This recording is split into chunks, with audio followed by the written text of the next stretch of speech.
बिस्मिल्लाहिर्रहमानिर्रहीम। Welcome guys on my YouTube channel. सबसे पहले चैनल को सब्सक्राइब करें। अगर आपने चैनल को सब्सक्राइब नहीं किया तो सबसे पहले चैनल को सब्सक्राइब करें ताकि हमारी हर आने वाली नई वीडियो आपको आसानी से मिल जाए। आज जो हमारा टॉपिक है वो सेल के बारे में है कि व्हाट इज़ सेल, सेल क्या होता है, इसकी डेफिनेशन क्या है, ये किसने डिस्कवर किया था। तो सेल का ताल्लुक़ बेसिकली आपको पता है कि सेल का ताल्लुक़ बायोलॉजी से है। तो सबसे पहले हम बायोलॉजी का डेफिनेशन करते हैं क्योंकि सेल की स्टडी हम बायोलॉजी में करते हैं तो हमें ये जानना ज़रूरी है कि बायोलॉजी क्या होती है। The study of living organism is called biology. Living organism के स्टडी को बायोलॉजी कहते हैं, यानी बायोलॉजी में हम जानदार जानदार ऑर्गेनिज्म की स्टडी करते हैं। और जहाँ पर हमारे जहन में एक और क्वेश्चन भी एराइज होता है कि अगर हम लिविंग थिंग्स के बारे में स्टडी या लिविंग ऑर्गेनिज्म के बारे में स्टडी करते हैं तो इसको बायोलॉजी कहते हैं, लेकिन जब हम नॉन लिविंग थिंग्स के बारे में स्टडी करते हैं तो इसको क्या कहते हैं, ये हम कौन सी इसके लिए कौन सा वर्ड इस्तेमाल होता है। तो यहाँ पर मैंने एक वर्ड लिखा है टेनाटोलॉजी। टेनाटोलॉजी क्या है? The study of non living things और इज कॉल्ड टेनाटोलॉजी। जब हम नॉन लिविंग थिंग्स के बारे में स्टडी करते हैं तो इसको टेनाटोलॉजी कहते हैं, यानी बायोलॉजी में हम लिविंग ऑर्गेनिज्म के बारे में पढ़ते हैं और टेनाटोलॉजी में हम नॉन लिविंग ऑर्गेनिज्म के या नॉन लिविंग थिंग्स के बारे में पढ़ते हैं। यहाँ पर मैंने एक और भी डिफिनेशन आपकी समझाने के लिए क्या है, the study of dead bodies are called thanatology. जब हम डेड बॉडीज की स्टडी करते हैं तो इसको भी टेनाटोलॉजी कहते हैं। ये बहुत सिंपल है ये दोनों। अब हम सेल की तरफ आते हैं कि सेल क्या होता है। Cell is derived from Latin word cellula. ये जो सेल का लफ्ज़ है या सेल का वर्ड है ये लातीनी ज़बान के एक लफ्ज़ सेलुला से निकला है। सेलुला का मतलब क्या है? Which means small chamber. Cellula का मतलब है स्मॉल चेम्बर। स्मॉल चेम्बर्स क्या होते हैं? ये छोटे छोटे खाने होते हैं। अब हम सेल के डेफिनेशन की तरफ आते हैं कि सेल का डेफिनेशन किस तरह है। Cell is the basic structure and functional unit of living organism. Cell living organism का स्ट्रक्चर और फंक्शनल यूनिट है। स्ट्रक्चर और फंक्शनल यूनिट सेल किस तरह है? क्योंकि जो लिविंग ऑर्गेनिज्म है इसका जो स्ट्रक्चर है वो सेल से बना हुआ होता है और ये जो लिविंग ऑर्गेनिज्म के बॉडीज़ के अंदर जितने भी फंक्शन होते हैं वो सब सेल की बदौलत होते हैं, सेल की वजह से होते हैं, तो इसलिए इसको फंक्शनल यूनिट भी कहा जाता है। तो अब हम आते हैं कि सेल सबसे पहले किसने डिस्कवर किया। तो यहाँ पर मैंने एक नाम लिखा है, रॉबर्ट हुक। इन 1665 रॉबर्ट हुक फर्स्ट सेल। इसका मतलब ये इस फकरे का कि सबसे पहला सेल रॉबर्ट हुक ने डिस्कवर किया था। किसने? रॉबर्ट हुक ने डिस्कवर किया था। कब डिस्कवर किया था? 1665। लेकिन सेल दो तरह के होते हैं, एक लिविंग होता है और एक नॉन लिविंग होता है। लेकिन मैंने यहाँ पर लिखा है कि first non living cell discovered by Robert hook.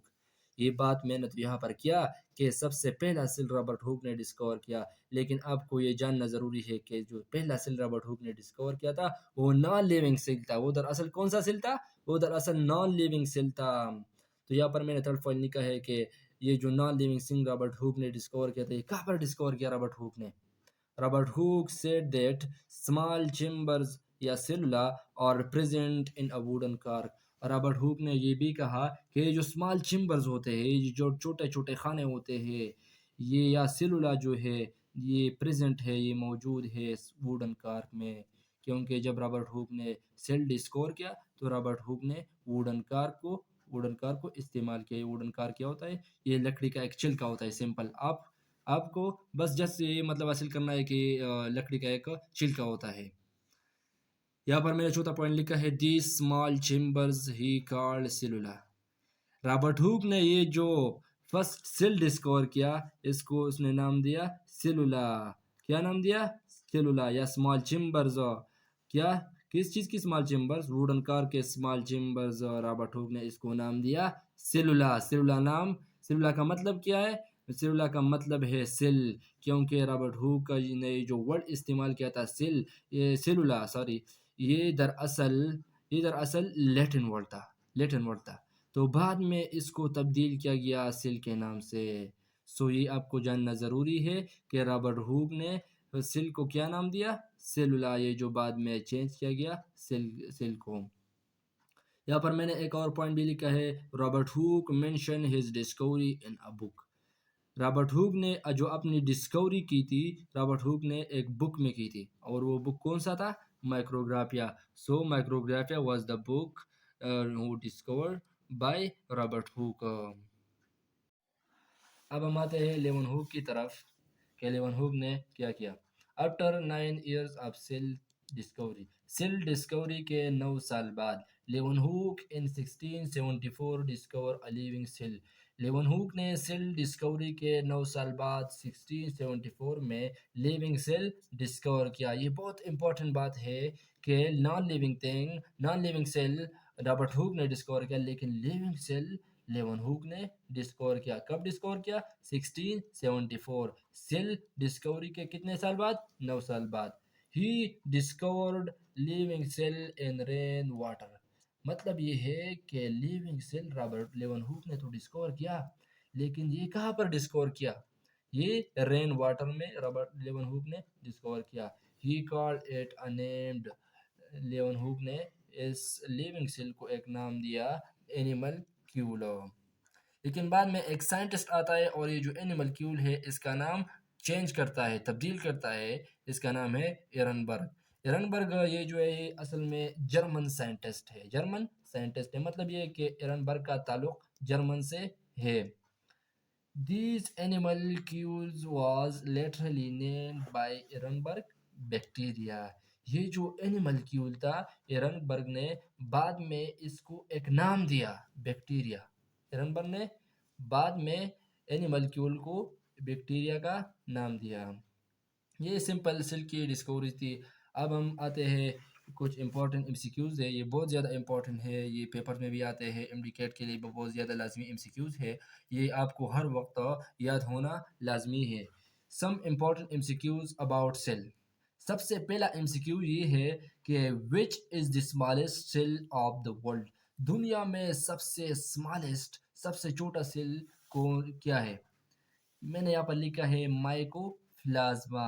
Mycoplasma ये वो सेल है जो दुनिया का सबसे छोटा सेल है, जो दुनिया का सबसे स्मॉलेस्ट सेल है। यहाँ पर मैंने दूसरा एमसीक्यू लिखा है, largest cell of the world. दुनिया का सबसे बड़ा सेल, ऑस्ट्रिच एग। ये जो शतुरमुर्ग का जो अंडा होता है, ये दुनिया का सबसे लार्जेस्ट सेल है। थर्ड एमसीक्यूज में लिखा है, which is the smallest cell in male body. Male body में स्मॉलेस्ट सेल क्या है? मैंने यहाँ पर लिखा है स्पर्म सेल। स्पर्म सेल ये मेल बॉडी में स्मॉलेस्ट सेल है। Four MCQs, which is the largest cell in male body. Male body में लार्जेस्ट सेल क्या है? लार्जेस्ट सेल न्यूरॉन है, और स्मॉलेस्ट सेल मैंने आपको यहाँ पर बताया कि स्मॉलेस्ट सेल स्पर्म सेल है। फिर मैंने यहाँ पर एक और एमसीक्यूज भी मेंशन किया है, which is the smallest cell in female body. Female body का सबसे स्मॉलेस्ट सेल क्या है? Granules in brain. ब्रेन में जो ग्रेन्यूल्स है ये मेल फीमेल बॉडी का सबसे छोटा सेल होता है। Number 5, which is the largest cell in female body. Female body का लार्जेस्ट सेल क्या है? एक सेल। एक सेल या हम इसको ओयूल भी कहते हैं।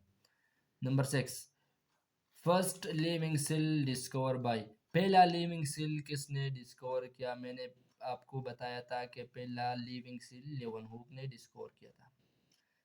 Number 7, first non living cell discover by. पहला जो नॉन लिविंग सेल था वो किसने डिस्कवर किया था? रॉबर्ट हुक थे। ये मैंने आपको टॉपिक में भी मैंने आपको बताया था।